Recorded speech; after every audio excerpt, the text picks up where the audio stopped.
ja mul on hea meel teid tervitada Rahvaraamatu naistekuu vestlussarja õhtul.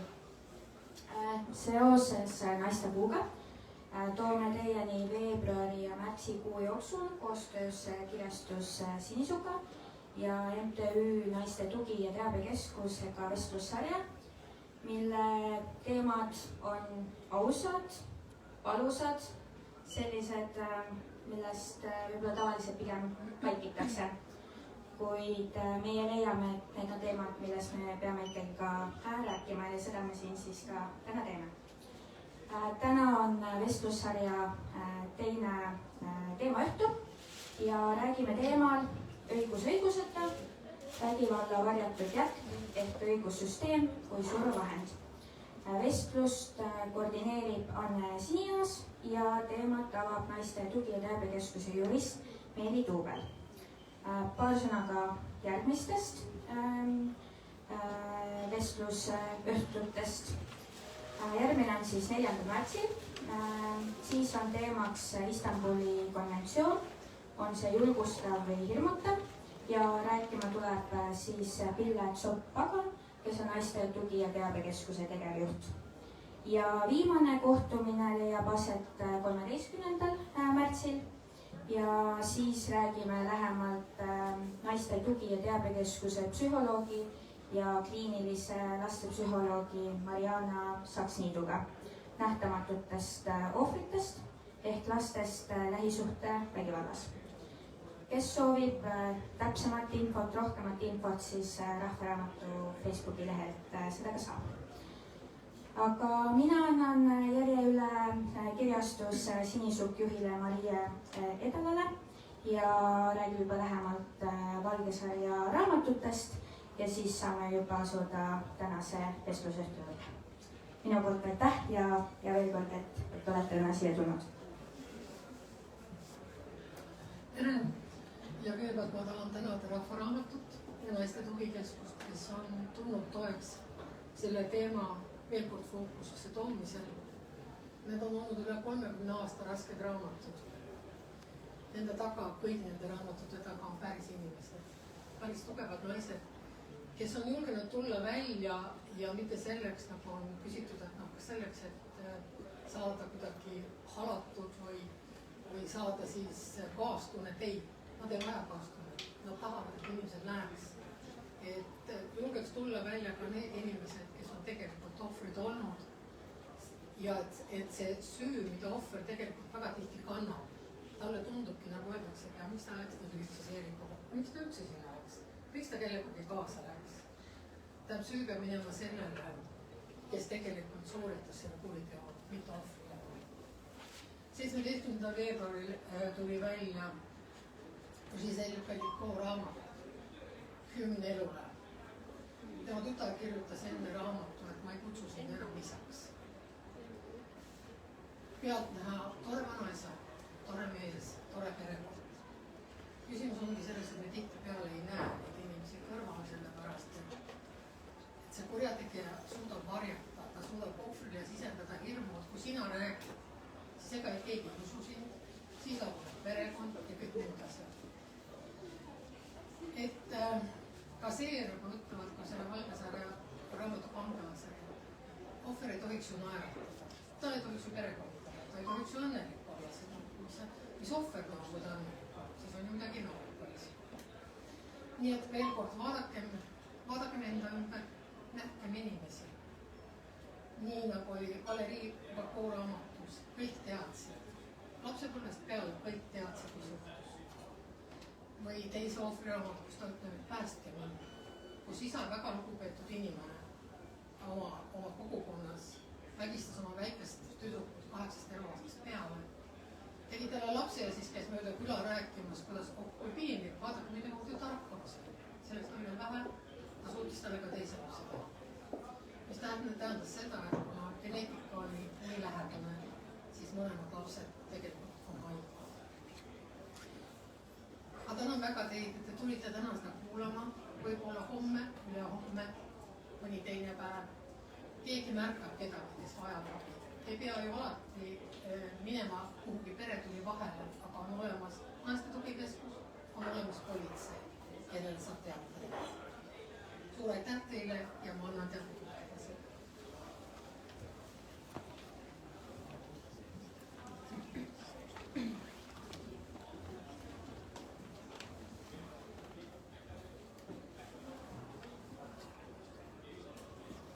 Tere, mina olen siis Anne, palun Meili.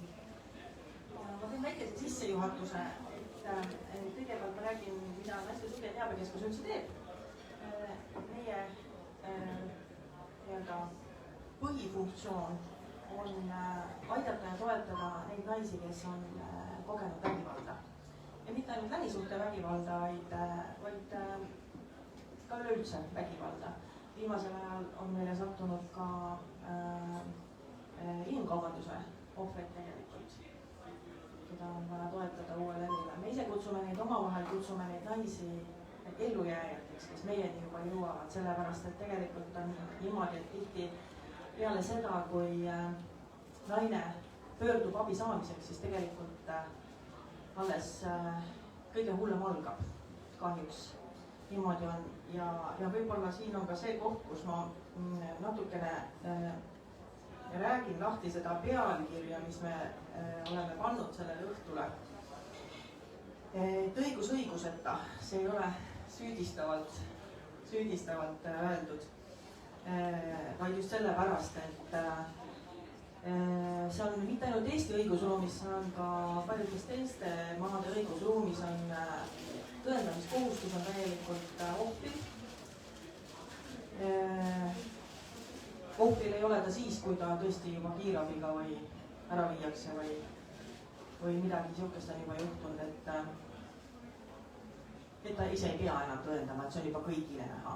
Aga kui on selline varjatud vägivald, vaimne vägivald, majanduslik vägivald, siis on jah, kahjuks tõendamiskohustus ohvril ja see ei ole mitte kerge. Ja me ei tulnud siia vastanduma, aga lihtsalt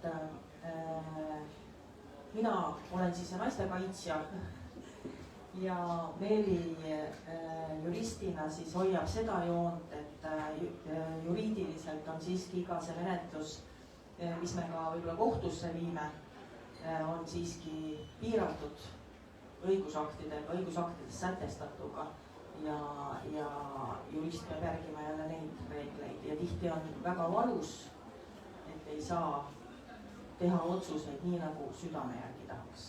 Sellepärast, et ei ole tõendeid või ka ohver ise annab alla, taganeb, keeldub edasi minemast. Et ma annan nüüd sõna üle siis Meelile. Jaa, ma vist rääkisin liiga kõvasti. Meeli Tuuber olen, täna tulin Valgast ja ma näen, et siin on veel inimesi, kellele ütleb sõna Valga midagi, kes on töötanud ka seal, et aitäh selle eest.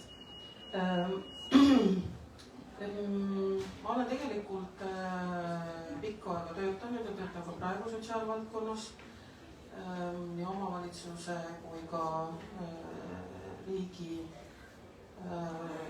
asutustes, aga vahepeal õppisin juristiks ja ma pean ütlema, et minu karjäär Naiste Tugikeskuses ei ole eriti pikk veel, see on kuskil 2 kuud alles, aga see ei takista üldsegi avamast seda teemat, mis meil siin praegu on.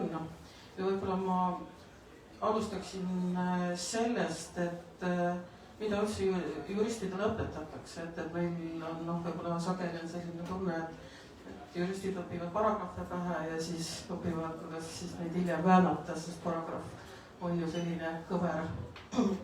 Aga see ei ole võimalik, sellel on tegelikult väga selged piirid ja tegelikult ei pea jurist ka mitte kõiki seadusi teadma ja kõiki paragrahve, sest kõige suurem rõhk pannakse õpingus õiguspõhimõtetele, näiteks midagi, te olete ju kindlasti kuulnud, et näiteks nagu õiguskindluse põhimõte või õiguspärase ootuse või proportsionaalsus või võrdne kohtlemine või heausk või ja samamoodi tõlgendamine ei ole ka piiramatu, et õiguse tõlgendamises on täpselt 4 viisi, mis ütleks, et on grammatiline, et siis sõnadena, nii nagu see kirjas on. süsteemne, siis see, kuidas see sobitub, kuidas see norm sobitub õigussüsteemi tervikusse, teleoloogiline, kolmas viis, ehk siis, et otsitakse üles seda eesmärki, et miks tollel hetkel loodi selline norm, mis väärtust kaitseb. Ja ajalooline siis vaadatakse, et kuidas tollel hetkel seda normi loodi. Et see on nüüd nagu selline raamistik, kuhu tegelikult jõuavad ka kõik need päriselu lood. Et kui me räägime nendest lähisuhtevägivalla juhtumitest, mis jõuavad tugikeskuse töösse, siis on täpselt need takistused, et me ei saa, et nii ohver kui ka tegelikult vägivallatseja peavad olema selles positsioonis,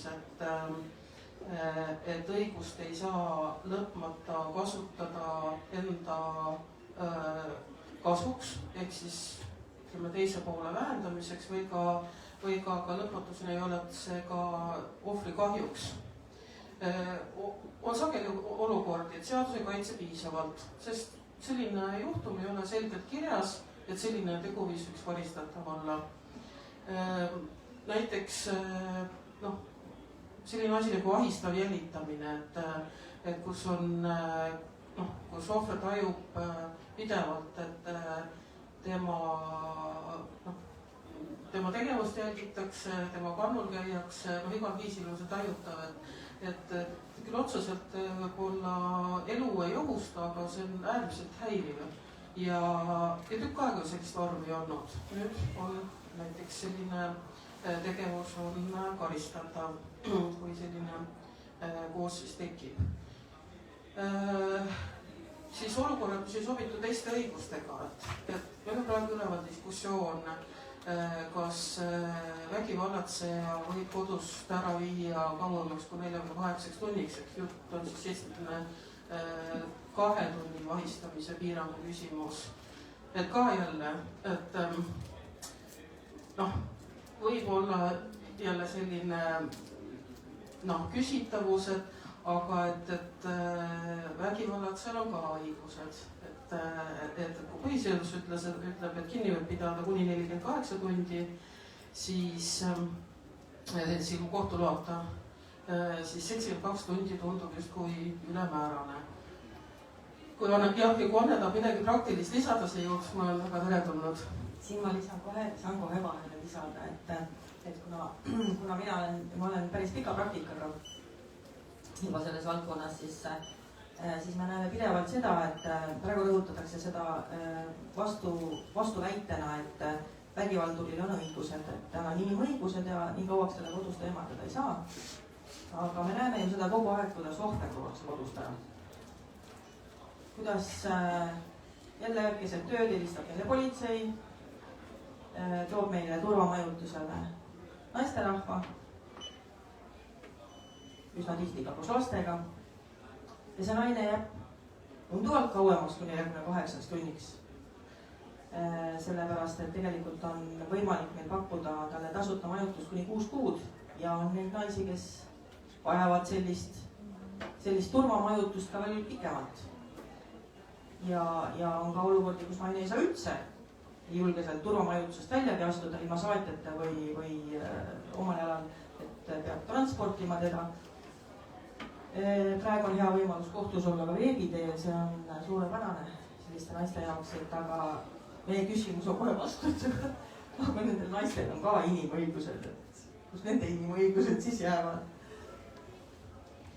Ja nüüd seda vägivalla teemat rohkem avades, et me peame kindlasti silmas pidama, enne korraks mainisin ka seda ahistavat jälitamist ja me nüüd saame kindlasti kokku leppida selles, et me enam ei pea seda füüsilist peksmist ainult vägivallaks, mida võib lähisuhtes toime panna, et see on selline emotsionaalne survestamine, pidev hirmu tekitamine, elu piiramine ja lõpuks ollakse selles suhtes ka võib-olla teatavas sellises majanduslikus sõltuvuses, millest kõigest on raske üksinda välja astuda. Ka ka me võime mõelda ka niimoodi, et füüsiline vägivald, noh, see on ju näha midagi, jääb ju silmnähtavalt näha mingi plekk või verevalum või midagi on katki.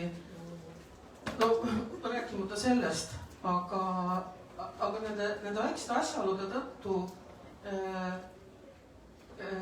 ka ohvril endal on, noh, sellest rollist on raske välja tulla ja see ongi sageli sellist välist abi vaja, et kui me teame ka juhtumeid, kui palju räägitakse sellest, et nendes suurtes paneelmajades, kus on hästi kuulda, mis seinte taga toimub, et selle asemel, et laste nuttu, pidevat nuttu või naise nutu peale võiks naabrid kuidagi tegutseda, siis selle asemel keeratakse muusika kõvemaks, et seda ei oleks kuulda. Eks on meie praeguse ühiskonna veidi nagu paradigma ja niimoodi ongi, et need lood jõuavad ju siis tegelikult spetsialistide juurde üpris hilja ja need on siis, ja sellisel juhul on need aastakümneid toimunud lood, need on lood, kust on raske välja tulla, kus on palju tagasikukkumisi, me Annaga jõudsime ka tee peal hästi paljudest lugudest rääkida, mis oli nii hullu algusega, aga ikka oli sees nagu mingisugune väike lootus, et äkki kõik muutub, et me saame uuesti alustada peres elu.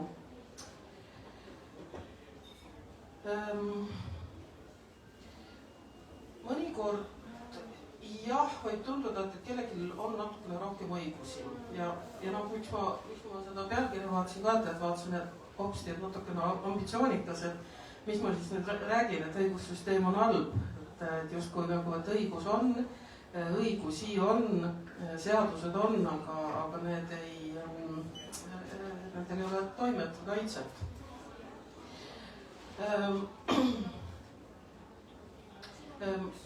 Lihtsalt need lood on sadavõrra keerulised, nüansirikkad ja peab ka ütlema, et ka meil Naistetugikeskuses tuleb tihti leida seda balanssi, et kas need meile räägitud lood on alati täpselt sellised ja tõsised, aga me ei ole uurimisorganid ja me ei hakka läbi viima mingisuguseid küsitlusi ega menetlusi, vaid anname naisele selle esimese kaitse, mida ta vajab.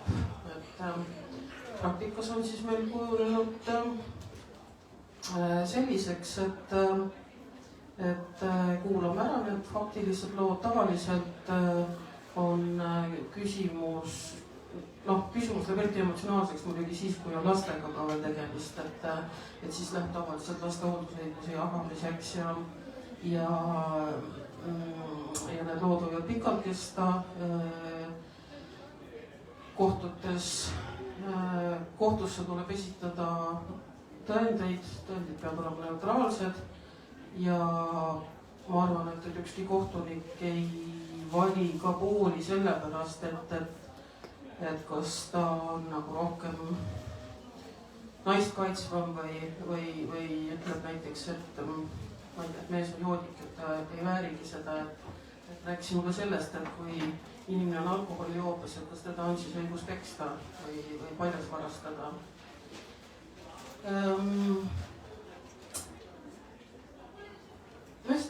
Vist jäi veel see mainimata, et kui nüüd mingisugusel teemal meie siin jutu käigus on kellelgi kohe mingi huvitav küsimus kohe selle kohta, et siis tõstke käsi, et muidu me nagu kisub veidi loenguks, et äkki teid see ei huvita, äkki teid huvitab hoopis mingisugune teistsugune teema.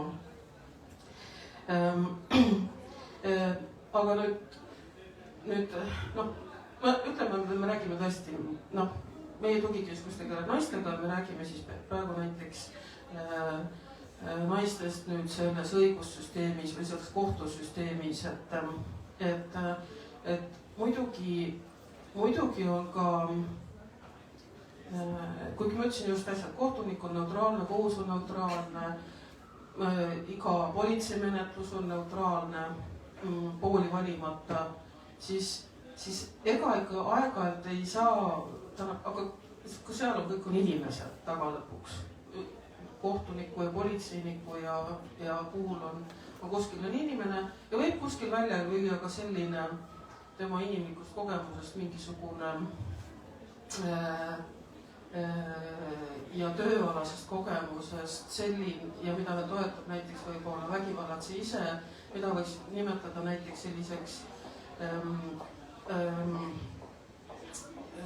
ohvri poolt siis ohvri tegemine kui selliseks krooniliseks kaebajaks või asjatuks kaebajaks, et noh, seda naist võidakse kujutada, et ta on üliemotsionaalne, ta liialdab sageli, ta on ebastabiilne, ta ongi kaebaja või ta tahab laste eest kätte maksta. See, kui me veel laskume laste teemadesse, siis noh, seda kasutatakse eriti võimsa relvana, sest et mitte kellelgi ei ole ju küsimus, et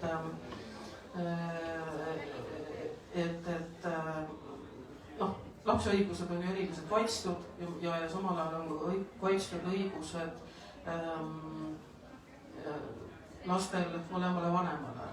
Aga nüüd kui hakkavad need olukorrad siis toimuma, et kohus võib-olla lahendab küll lõpuks selle laste selle jaotatud vanemluse, mis kogenumad kolleegide jaoks, kui varasemalt oli niimoodi, et lapsed elasid nädal aega ühe vanema juures, nädal aega teise vanema juures, et nüüd õnneks hakkab see narratiiv ka veidi murenema, et noh, kujutage ette, et te peate iga nädal kuhugi kolima, et ühest hotellist teise või ühest kohast teise, et ma ei kujutagi ette, kuidas erinevatel linnade puhul võimalik on. Ma lihtsalt ütlen siia lisaks ühe sihukese repliigi, et mis hakkab ka juba väga muret tegema meile on see, et kui siin on, et laps peab teatud aja olema isa juures, aga laps ei taha minna. Ja on emasid jah, kes nii-öelda siis laps karjub, ema nutab, antakse see laps isale üle. Aga kui laps on juba nii suur, et teda enam vägisi üle anda ei saa, siis juhtub selline asi, et oli kohtu tehtud, jah. Et ema, kes siis ei täida kohtumäärust, see asi antakse kohtutäituri kätte ja ema saab trahvi selle eest, et ta ei olnud siis laske isale üle. Kuigi tegelikult laps ise ei taha isa juurde minna ja noh, ta on piisavalt suur ja ütleb, et ma ei lähe kõik. Ja seda on reaalsuses juba juhtunud. Ja tundub, et võib juhtuda veel. Ja ma tunnistan ausalt, et ma ei ole jurist, aga mul on toodud kahju neist naistest, aga ma ei näe lahendust. No tegelikult me peaksime ikkagi silmas pidama, et laps ei ole nüüd seal sellises olukorras, ei ole objekt või loomake või keda antakse ja võetakse üle. Siin maksab lapse arvamus ja ma nüüd konkreetselt selle juhtumi asjaolusid ei teaks, aga sellisel juhtumil on lapsel õigus öelda ja arvata, kas ta tahab külastama minna või mitte, et see ei saa olla selline jõuda sellise lahenduseni, et lõpuks saab ema trahvi selle eest, et laps ei taha. No jah, aga ma ei pea seda õigeks. Kas ma võin tuua näite aastaid tagasi? Vanaema ja vanaisa kasvatasid last. Ta oli beebiajast peale nende juures ja ema oli vist Hispaanias, kui ma ei eksi. Ja siis emal tuli järsku idee, et nüüd ta saab selle lapse, võtab kaasa, laps oli kas tookord mingi 3, 2 ja kuna õigussüsteem nägi ette, siis tuldi järele sellele lapsele, kusjuures ka ema õde ütles, et ema oli avaldanud arvamust, et ta on leidnud kellegi, kes tahab selle lapse lapsendada ja nii see läks. Tänava peal karjus nii laps kui vanaema nuttis ja vanaisa nuttis paraku. Et tegelikult on juhtumid, kui me räägime õiguseta, siis kui me lahendame asju, siis lapsest hoolitakse seadusparagrahvi vahel, ma julgen juristina seda öelda, mõnikord palju vähem, kui võiks hoolida. või toon teise näite, kus oli külastamiskord ja siis nii-öelda üleandmiskord. Tavaliselt sellest peetakse eriti kinni, kui isa juures või ema juures, ükskõik. Kui nädal aega on, siis ei pea maksma alimente põhimõtteliselt. Ja kui oli pandud paika, et isa võtab lapse lasteaia juurest ja asi läks kohtusse sellega, et isa ütles, et aga ma võtan ta lasteaia juurest, kuigi laps oli ammu koolis. Ja tema oleks pidanud nagu lasteaia juurde viima, et isa saaks lasteaia juurest võtta. Paraku. Et siiski me jääme aeg-ajalt õiguse vahele. Jaa, eriti tekib see küsimus ju siis, et kui need kohtu otsustatud tingimused on kunagi otsustatud, aga elu muutub vahepeal, siis et kas käia siis iga natukese aja pärast kohtus, neid tingimusi jälle muuta. Kõige õigem oleks ju, kui vanemad ikkagi loomulikult suudaksid sõbralikult ja lapse huve arvestavalt ikkagi see lapsega suhtlus korraldada ja selleks on ju ka ju veel erinevaid meetodeid ka meil olemas, et on ju veel kohustuslik perelepitus kohtueelselt. Perelepitus ei tähenda seda, et perelepitakse kokku, vaid et lepitakse kokku sõbralik lahkuminek ja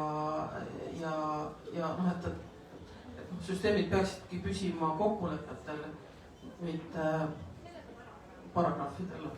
Perelepitus on see, et pannakse siis lapsega suhtluskord paika, nad peaks olema, aga tegelikult nüüd alguses oli see väga range, praegu on ikkagi niimoodi, et kui on lähisuhtevägivald ja me teavitame sellest ka reeglina kohtunikku, kui on lapse hooldusõiguse või suhtluskorra vaidlused menetluses ja positiivse poolena täitsa ütlema, et kohtunikud täiesti arvestavad sellega ja ei saadeta enam nii väga sundkorras perelepitusmenetlusse. Teine asi on see, et perelepitajad on ka teadlikumaks saanud ja kui naine saab ka selle eelnevalt teatavaks teha, et see on lähisuhtevägivalla juhtum, arvestatakse ka naiste tugikeskuste seda kinnitust, et jah, naine on neil teenusel või on olnud teenusel, et asjad lähevad paremaks, päris hull ei ole.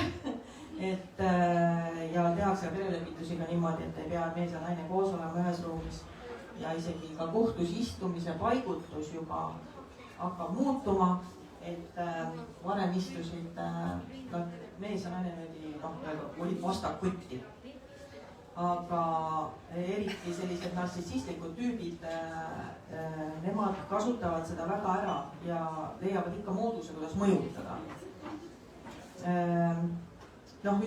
Üks selline näide elust, kuidas, ma ei tea, kas võib-olla te ei tea, võib-olla teate, et on teatud inimesel selline reaktsioon, et kui ta satub äärmuslikult kriitilisse olukorda, siis osa inimesi hangub ära. Ehk mikspärast küsitakse ka tihti nende käest, keda on vägistatud, et miks sa vastu ei hakanud. Aga inimene lihtsalt on niivõrd hirmul ja füüsiliselt ta hangub ära. Ta ei suuda enam midagi teha, ta ei kontrolli enam oma keha, ta hangub ära. Ja konkreetne juhus kohtust, kus siis mees, kes oli siis ka väga vägivaldne, pikalt olnud vägivaldne selle naise vastu. Ja kohtunik palus tuua ühe lisadokumendi ja mitte advokaat ei läinud seda dokumenti viima, vaid mees tõusis püsti ja läks niimoodi, et ta läks sisuliselt naise selja tagant mööda ja riivas teda. Ja sellest piisas. Naine hangus täiesti ära. Ta ei olnud võimeline enam rääkima, ei olnud võimeline enam reageerima, et reaalne juhus. Ja sellisel puhul ka me oleme püüdnud naistega alati kaasa minna ja paluda, kuigi tugiisikuna meil sõnaõigust ei ole, aga me oleme palunud vaheaega ja üks kohtunik on juba kandnud, et jälle siuksi positiivseid ilminguid on, et lihtsalt nagu pilgutame seda vett kivi peale kogu aeg, et muutused tulevad ka sellised tulevad. Ja ma võib-olla siis tooksin siin veel sellist võib-olla paar dimensiooni sisse ja püüan neid siis õigusküsimustega siduda. et jah, nagu lõpetasime, et või nagu Anne ütles, et ajad on väga palju muutunud, et kõik menetlused, laste ärakuulamised, laste ülekuulamist on hästi lapsesõbralikul viisil. Noh, mitmed erinevad tasandid ka sotsiaalvaldkonnas on hoopis teistsugusel tasemel ja võimalusel, aga miskid asjad ju veel jäävad, et näiteks meie välja kujunenud soorollidest on ikka väga raske lahti saada, et mees on see, kes teenib palga ja naine on see, kes hoiab kodukorras, teeb söögi ja kasutab lapsed üles. Aga naised ootavad midagi muud, nad tahavad ka tööl käia, ennast teostada. Ja siis võib juhtuda hoopis niimoodi, et hoopis mehel on juhtunud see, kellel ei ole õnnestunud ennast kõige paremini teostada ja võib-olla sõltuvused tekkinud, et noh, ka see on ju kohe siis pärast toimuva suhte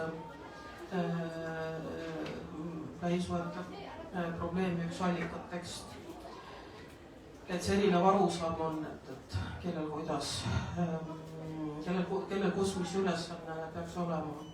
Ja võib-olla siis sellest ka tuleneb ka see, et seesama, et miks, noh, alati on lihtne öelda, et miks naine ei lahku sellest suhtest, et kui ikka peksab, kui on ikkagi väga halb olla, võtame asjad, mine minema.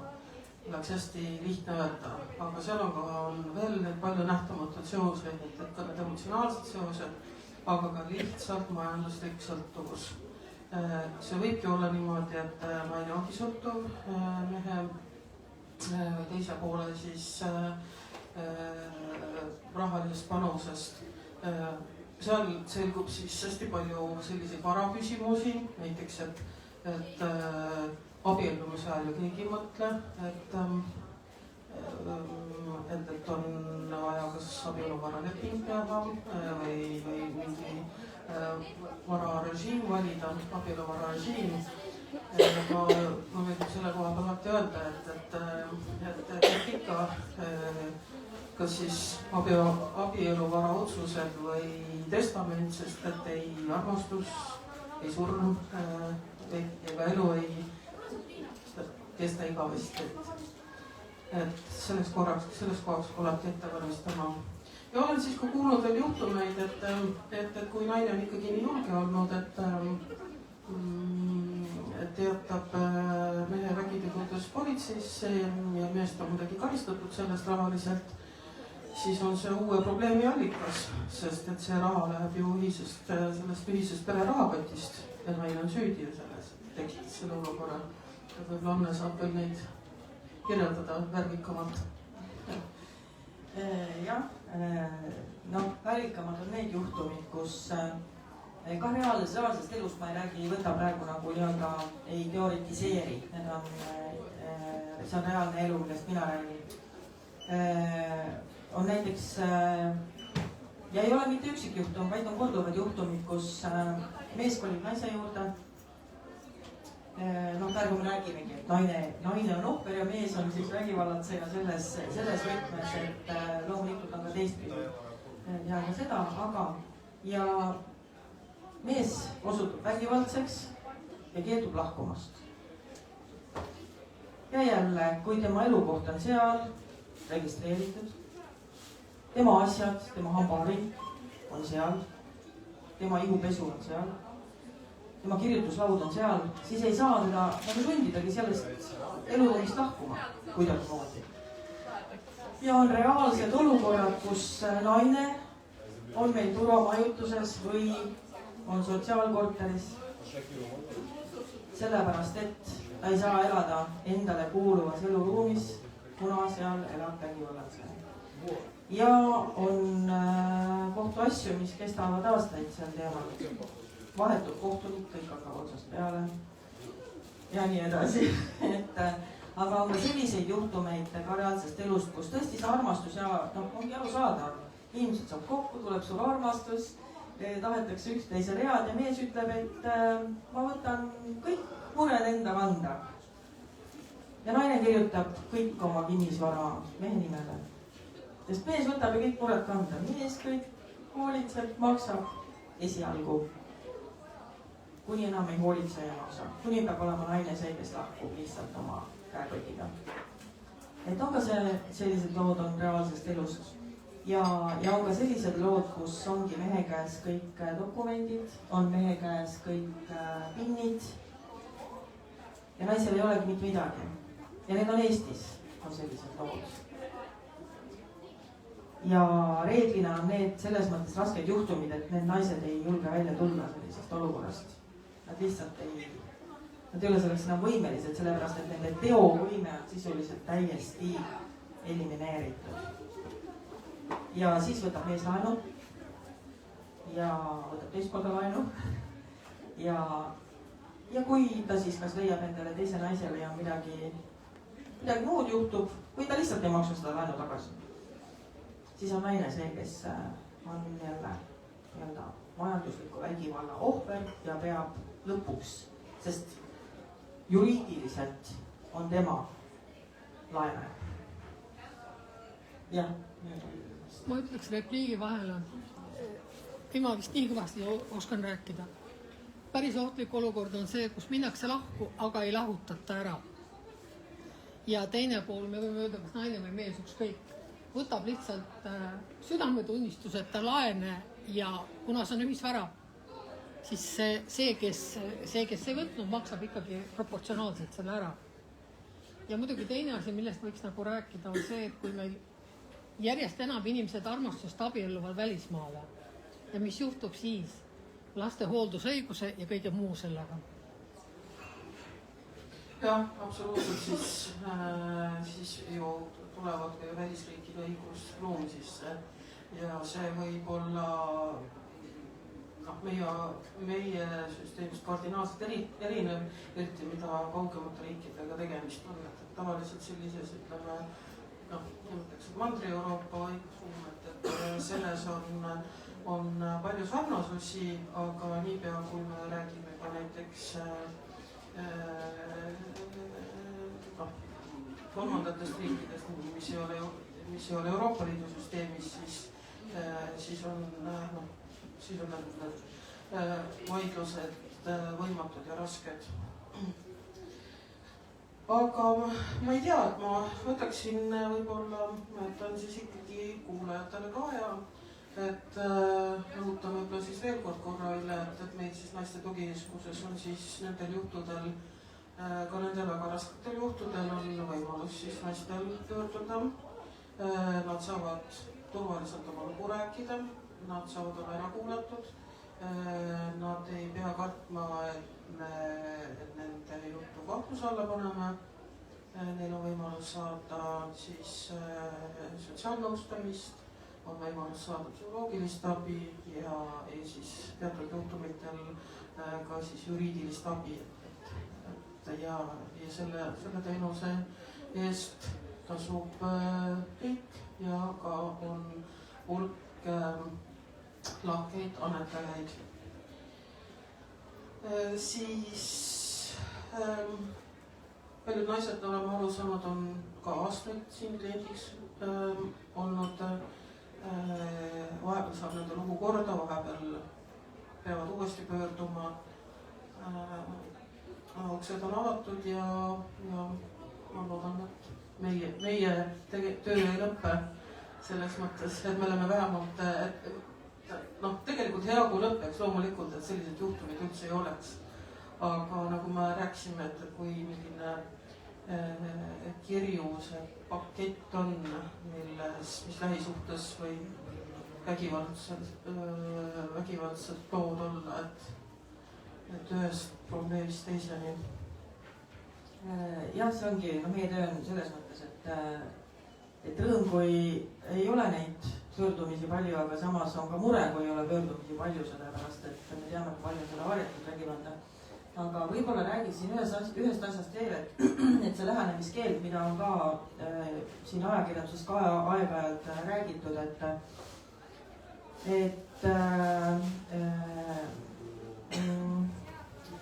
mitte nüüd kedagi otseselt süüdistama hakata, aga meie õigussüsteem ka kuidagi ei soosi seda, et koos nende kui on alustatud kriminaalasi tegu on vägivallaga, et kahjuks siis naised meil ei saa neid lähenemiskeelde ja kui on see tsiviilkorras lähenemiskeelu taotlus, siis on jälle see, et kelle ohver peab tõestama. aga seda vaimset vägivalda on teinekord ikka väga raske tõestada. teine asi on see, et kui see vägivald on kestnud aastaid, siis üks asi, mida me ka hästi tahame nagu kommunikeerida, on see, et kõik, kes ka töötavad selles valdkonnas või märkavad midagi, et vähemalt, et annaksid ohvrile teada, et ohvrid teaksid, et nad vähemalt dokumenteeriksid, kuidagimoodigi koguksid need tõendid kuhugi turvalisse kohta. Et kui ükskord tuleb see julgus või see otsus või ei ole enam seda naiselikku lootust, et küll ta ükskord muutub ja küll ma suudan teda muuta ja et kui ükskord tuleb teha see otsustav samm, väga tihti naised otsustavad siis, kui tulebki laste turvalisus juba mängu, et siis tuleb, tehakse see otsus, siis on hästi hea, kui on need tõendid võtta, et või peab mõelda, et see on nagu oma mehe järgi nuuskimine, laste isa järgi, ma ei tea, mingite tõendusmaterjali korjamine tühja koha pealt, aga me rõhutame ka alati seda, et kui naised tihti helistavad, et mulle tundub, et mu mees on vägivaldne, siis me ütleme vastu, et reegel on, kui sulle juba tundub, siis ta ongi vägivaldne. See on reegel, millest mina ei ole vist ühtegi erandit ei tea. Et see küll, see tõendite kogumine on siin hästi kriitiline meie õigusruumis kindlasti. Ja, aga siis äkki nüüd anname publikusse siis võimaluse soovida mingit teemat tõstatada. Ma ei tea, mina küsin sellise küsimuse, et mida mõlemad peaks võib-olla, et kui oleks võimalus üks asi täna seadusandluses muuta, mis juba annaks nagu sellise väga hea efekti, mis esimene asi oleks, mis muutuda võiks? Ma ei tea juriidiliselt, mis olema peaks, aga just see lähenemiskeelu asi. Et tõesti jälle üks reaalne lugu. Korjasime siis nii palju neid tõendeid, kui me saime. Politseisse pöördumisi oli kõik, tegemist oli selle sama ahistava jälitamisega, eks-mehe poolt. Mees oli ka kriminaalkorras karistatud juba, mille käigus ei olnud määratud talle kahjuks seda lähenemiskeeldu naisele. Ja proovisime tsiviilkorras saada ja see, et naine oli politseisse teinud pöördumisi ja kõike, see ei aidanud. Ikkagi nõuti veel täpsustamist, ikkagi nõuti veel lisatõendeid ja naine oli omadega nii läbi, et ta lõpuks loobus. Ta lihtsalt loobus. Ja see on, need on hästi valusad lood sellised, et kus tead, et ta jääb sinna olukorda. Ja tegelikult mitte midagi. Ja see on see sama, mis seal me kõik teavad. Tegelikult politseid ja ohvriabid ja meie teame, kõik teavad, naabrid teavad, ülejäänud sugulased teavad. Aga kõik kardavad, kõik, kes nii-öelda politsei ja ohvriabi, inimesed kardavad. Keegi ei anna lisatunnistusi, keegi ei anna lisatõendeid, sellepärast, et kõik kardavad. Kardavad seda ühte vägivalda. Et ma ei tea, kuidas see võimalik oleks, aga see lähenemiskeeld, sellepärast, et tihti neid vägivaldureid see lähenemiskeeld siiski nagu distsiplineerib. Teda ei anta küll igaveseks, jah. Aga ta annab ikkagi rahu, ta annab aega, ta annab ikkagi mitmeid aastaid sellele ohvrile aega kosuda. Nii-öelda ellu tõusta. Et jah, et mina teeks kuidagi selle lähenemiskeelu saamise teeks lihtsamaks, aga ma ei tea, kuidas. Ja ma omalt poolt ka, et ma nõustun ka absoluutselt sellega, et meil kõigil on ikkagi õigus privaatsusele ja me lähenemiskeelust ju räägime, tegemist ei ole väheolulise asjaga, et kui need olukorrad on muutunud ikkagi nii ahistavaks, et sa tajud, et su privaatsus on rikutud ainuüksi selle tõttu, et ta on kuskil 5 meetri kauguses lihtsalt jällitab siin, siis meil kõigil ikkagi on õigus sellele privaatsusele, et ma olen nõus sellega, et siin lähenemiskeelus tuleb leida lihtsamaid viise selle saavutamiseks, eks, ja et seda aitaksid saavutada ikkagi spetsialistid, kes selle ohvriga ikkagi vahetult kokku puutuvad, ehk siis kõik ohvrid ju ei jõua ju laste tugikeskusesse ja kui me räägime, et ka mees võib olla ohver ja üleüldse hoopis mingil muul põhjusel, mitte lähisuhtevägivallast, siis see esimene ring, see politsei, prokuratuur, uurib, jah, täpselt, et kõik peaksid olema teadlik, mida teeb üks traumakogemus inimesele ja olema talle natukene rohkem abiks ja toeks, kui peale selle, et ta teostab ka oma tööd, et ta selgitab tõde välja, tõendeid kogub ja võtab tunnistusi. Kui nüüd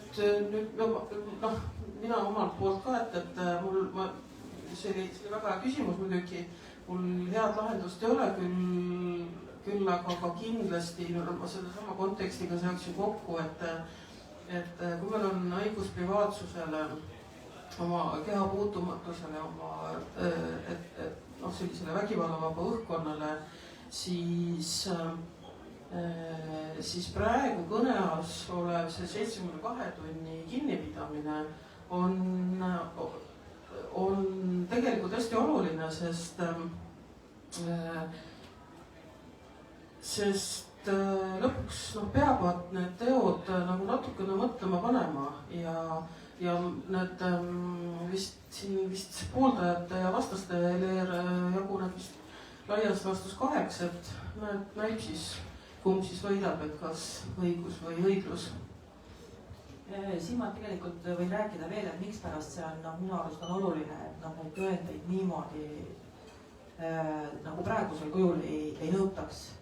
Et loomulikult on tõendeid vaja absoluutselt. Aga näiteks nagu ma eelmine kord rääkisin selle suleloo, siin vist ma ei tea, kas siin on inimesed, kes eelmine kord olid, aga tegelikult kui me mõtlema hakkame, et kui 2 inimest on pikalt koos, siis neil tekib mingi märgisüsteem. Ja minul on enda õega üks sükene märk, mis kui me ütleme ühe sõna, siis me mõlemad hakkame naerma, sest me teame, mida see tähendab meie jaoks. Teised ei saa aru, me võime ka seda visuaalselt näha kuskil ja me kohe mõistame teineteist, on ju see üks asi, üks sõna. Aga kui nüüd abielupaaril on mingisugune selline märk konkreetsest elust, näide linnusulg, ma ei hakka nüüd rääkima nii-öelda detailselt, millega see linnusulg seotud oli, aga see linnusulg oli see märk, mida nii mees kui naine teadsid, et see tekitab naises surmahirmu. Ja kui nad olid lahku läinud, siis see mees jättis linnusule naisele sisuliselt ukse taha. Ja sellest piisas, sest see traumakogemus, mis naine oli saanud sellega seoses, ta ei julgenud kodust välja minna, ta jäi füüsiliselt haigeks. Aga kui me räägime näiteks sellest linnusulest, räägime kohtunikule või räägime uurijale, see ei tähenda neile mitte midagi. Sellepärast, et nende jaoks on see lihtsalt linnusulg. Ja vot see, et selliseid asju võetakse tagasi. Ma repliigi korras ütleks seda, et ma arvan, et seadus peab põhimõtteliselt arenema eluga edasi. Et tihtipeale öeldakse, et seaduses on nii. Siis ma küsin, kes tegi seaduse? Inimesed tegid seaduse. Kui inimesed tegid seaduse, siis nad saavad selle ka ümber teha. Me ju enam ei mõista kohut keskaegsete normide järgi. See tähendab ka seda, et näiteks miks ma selle tõin esile, et võtame kõik need GHB juhtumid.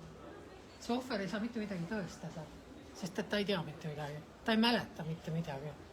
Ja me ei saa ka öelda, et läks kellegagi kaasa, ta oli baaris, jättis kogemata oma joogi sinna leti peale. Või piisab ju sellest, et baarmen on selline, eks. Et küsimus, ma muidugi ei taha baarmenide kohta öelda, nemad on kõik sellised, aga küsimus on selles, et seadus peab minu meelest minema kaasa. Ka kui me räägime nendest välismaa abieludest, tõesti armastus tuleb inimesele peale, ta ei mõtle selle peale, et kuulge, milline seadus on praegu Istanbulis või kuskil mujal. Et need asjad on sellised, millest peab rääkima ja teine asi võib-olla veel enam kui seaduse muudatus on see, mida me praegu ja täna siin teeme. Et kui me vaatame ringi iseenda ümber, me suudame hästi palju ise ära teha. Tegelikult ka. Et mõista neid inimesi öelda, et kuule, kui on mingi mure või kui me ei julge kuskil öelda, veel kord, tugikeskus on, politsei on, alati nemad uurivad siis ja välja, kas oli põhjust või ei olnud. Ja naiste tugikeskuse pluss on ka see, et kui nüüd minna ohvriabisse, kui politseisse minna, siis pead avaldama kõik enda kohta. Ohvriabisse minnes ei ole see, nad jah, võivad jätta anonüümseks, aga noh, nii-öelda käed on seotud. Aga meie püüame aidata ka igapidi siis. Me usume alati ja me püüame aidata, ei pea nii-öelda enda nimega avaldama, me aitame ka anonüümselt. Ja mis põhiline on, mis on see, et me usume. Me ei hakka rääkima, et kui pikk seelik sul seljas oli või kui palju sa värvitud olid või miks sa üldse öösel sinna läksid või mida iganes. Et need ei ole meie küsimused, mis meie esitame. Riigis on täna hea praktika, millest täiesti võiks eeskuju võtta, et kus on kuidagi see seadusloome nagu hea ja samas on seda inimlikkust ja kõik see, ma ei tea, lastekaitse teema. Norra ja Taani. Mina olen Norrast ja Taanist kuulnud. Norrast kindlasti, just laste kohal. Et sealt on Taanist ka üldiselt. Ja see ka, et kuidas sellest valge raamatutestki on see moslemi naine, siis on mida praegu öeldi see raamatu pealkirja, et sealt tuleb hästi välja, tema läks küll Rootsi. Või ei, kui ma ajan segamini, praegu ma ajan segamini ühe teise raamatuga, et kus ta läks läbi Taani, läks Rootsi, kus oli see, kus tasuks võtta just see turvameetmete koha pealt väga palju, just see turvamajutus, millega on veel probleem, sellepärast et meie MTÜ-dena, kes naiste tugikeskus on kõik nagu tegelikult vabaühendused, kes täidavad siis riigi tellimusi. Et aga need majutused, need meie turvamajutused, nende peame ise otsima, ise rentima. Ja väga raske on praeguste turuhindadega leida seda, mis tegelikult vastaks nendele vajadustele. Et näiteks tegelikult ei sobi turvamajutuseks väga hästi suure kortermaja korter. Et siuksed väga eraldi asub näiteks mingi elamu kuskil aga jah, need on ka sellised, küsimused, millega me vaatame, jah. Ja, aga ma arvan, et see ülevõtmine ei ole väga hea mõte. Me oleme korra juba proovinud pereseadust üle võtta. Meie spetsialistid käisid Saksamaal nii-öelda ülevõtmis. Et kindlasti on alati kohaliku kogukonna, geograafia, ajaloo, kultuuri ja see mõjutab kõike. Et universaalselt kindlasti ei ole. Siin on kindlasti mingi häid praktikad, mitte et sa võtad üks ühele üle, aga kindlasti häid praktikad, mis kuskil juba toimib, et me ei hakka jalgatast liikuma. Üks hea praktika, mis on meie unistus. Et meie, kes me oleme töötanud pikemalt selles valdkonnas, meil on üks unistus, et oleks sellised teadmuskeskused siis või, et ideaalis siis 3-korruseline maja, kus esimesel korrusel oleks siis nõustamisruumid, koolitusruumid, selline nii-öelda administratiivne korrus. Teisel korrusel oleks turvamajutus.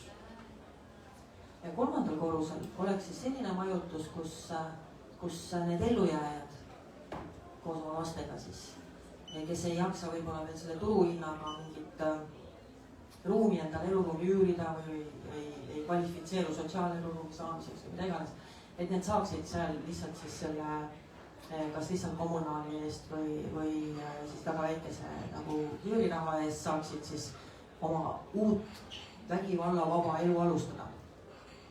Et see oleks ideaalne. Kas seal ohtu ei ole, et vägivallatse teades, et teil on turvamaja, tuleb otsima seda ohvrit sealt? Jah, ta võib tulla, aga see ongi see, et see teine korrus oleks nii-öelda lugustatud korrus. Teine asi on see, et tegelikult meil on praegu ka, ma nii-öelda politseid ma ainult kiidan tegelikult sellepärast, et ka nende patrullide teadlikkus on hästi palju tõusnud, kes käivad. Ja ma võin küll öelda, et kui tuleb ikkagi turvamajutusest see väljakutse, siis tõenäoliselt on see kohalikule politseipatrullile prioriteet. Sest me oleme püüdnud ka niimoodi teha, et praegu ohvriabi ja politseiga koostöös tegelikult me teeme väga palju hästi tihedat koostööd. Et siis me teavitame ka, kui on eriti hull olukord näiteks, et siis kohalik konstaabel näiteks teaks, et meil on majutusel naine, kelle elu on tõesti ohus. Et siis me oleme püüdnud ise neid koostöökohti leiutada ja selles osas tõesti on, ma võin öelda, et 20 aastaga on küll paremaks.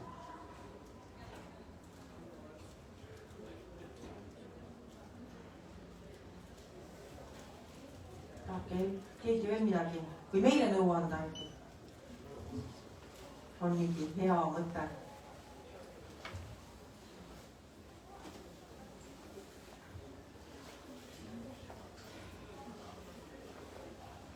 Aga siis me täname kõiki, kes tulid ja kõiki, kes vaatasid ka meid loodetavasti. Ilusat õhtut kõigile ja võib-olla kellegagi kohtume järgmine. Ja mina tänan ka enda poolt ja usku kõike õigust.